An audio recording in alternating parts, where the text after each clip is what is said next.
कहते हैं, ये परीक्षित के प्रभु मेरा जीवन धन्य हो गया, ये श्राप मेरे लिए वरदान बन गया, क्योंकि जीवन में मरना तो एक दिन सबको है।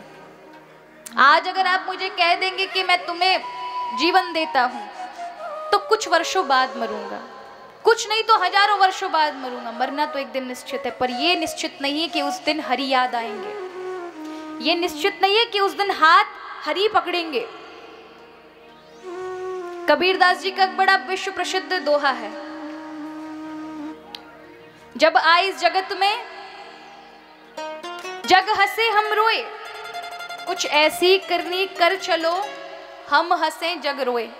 सबने सुना होगा कि जब पैदा हुए हम रोए जा रहे थे, क्योंकि अपरिचित पता नहीं किस जगत में आ टपके, सब हंस रहे हैं, बेटा हुआ बेटा हुआ बेटा हुआ, लड्डू बांटो लड्डू बांटो, और हम सोच रहे थे काहे का बेटा, यहाँ तो पता नहीं कहाँ फंस गए हम, सब अनजाने कुंभ के मेले के जैसे, ना कोई जान ना पहचान, भीड़ में घुस गए।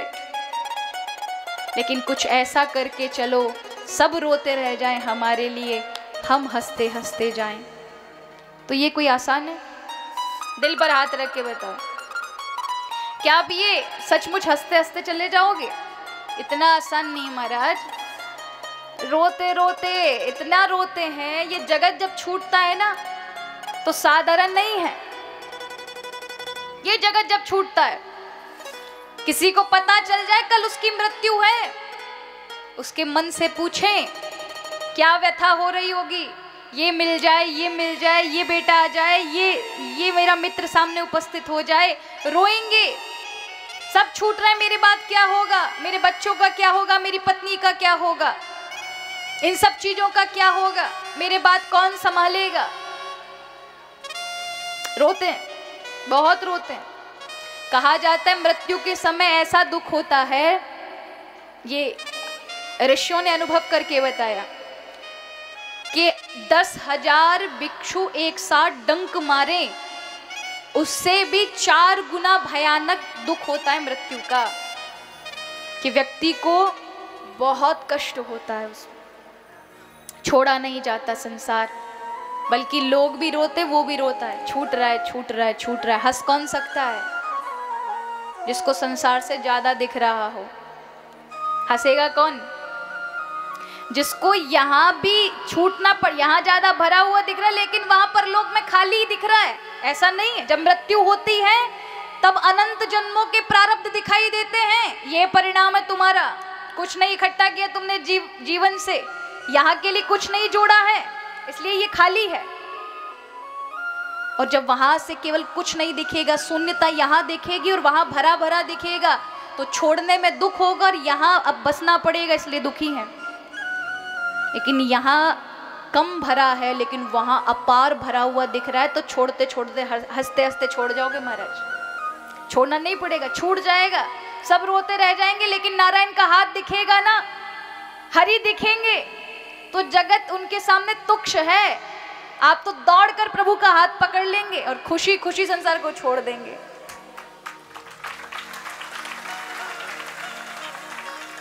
ऐसे समझें। एक राजा था, जैसे अपना चांदपुरा है, ये तो छोटा सा गांव है, नगर जैसा समझ लीजिए, लेकिन एक बहुत बड़ा राज्य था। वहां के लोग थोड़े कूटनीति वाले थे। कूटनीति जानते हो, राजनीति करने वाले।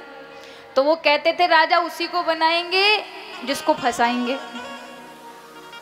तो वो जिसको भी राजा बनाते तो उनका नियम था 5 साल तक तो वो राज्य करता, खूब मौज उड़ाता, और उसके बाद उस नगर के पास ही बहुत बड़ा समुद्र था, और समुद्र से 50 कोस की दूरी पर बीच में एक टापू था जिसमें हिंसक जानवर रहते थे। 5 साल के बाद उस राजा को उस टापू पर छोड़कर आते थे, जहां उसकी मृत्यु हो जाती थी। आने जाने का कोई रास्ता ही नहीं था, चारों ओर से समुद्र था। तो ऐसा हर बार होता था, हर बार राजा 5 साल, कोई भी राजा बनता, जो राजा बनता 5 साल सुख भोगता और फिर टापू पे छुड़वा दिया जाता।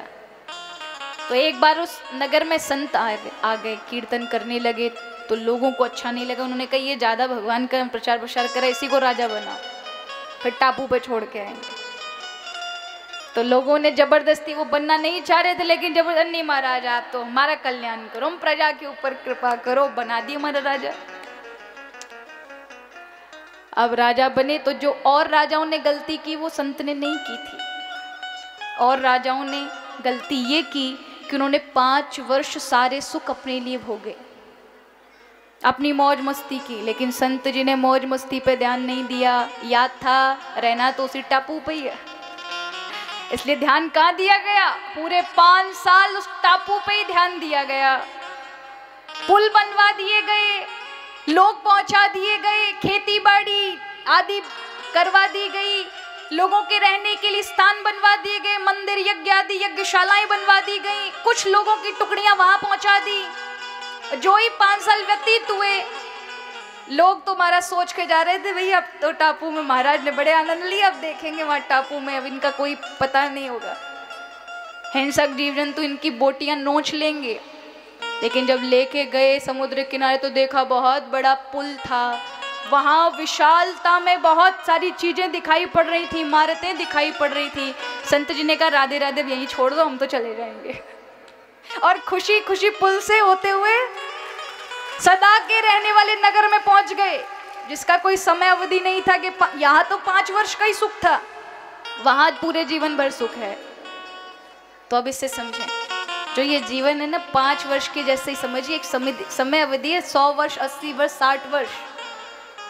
यहाँ का अगर सुख भोगने में रहे, केवल अपने शरीर तक ही रखा और अध्यात्म मार्ग के लिए कुछ नहीं जोड़ा, अच्छे सत्कर्म नहीं किए, किसी से अच्छा व्यवहार नहीं किया, अपशब्द बोले, किसी का हृदय दुखाया, वहाँ परिणाम बहुत बुरा हो रहा है, भोगना पड़ेगा। लेकिन वहाँ बहुत अच्छा कर लिया होगा, अपने लोगों के साथ अच्छा व्यवहार करके, अच्छे सत्कर्म करके, प्रभु का नाम लेकर, प्रभु से प्रेम करके, तो संसार छोड़ते देर नहीं लगेगी, क्योंकि वहाँ खाली नहीं है, वहाँ बहुत कुछ है जो आपने इस संसार से जोड़ लिया है। तो बहुत आवश्यक है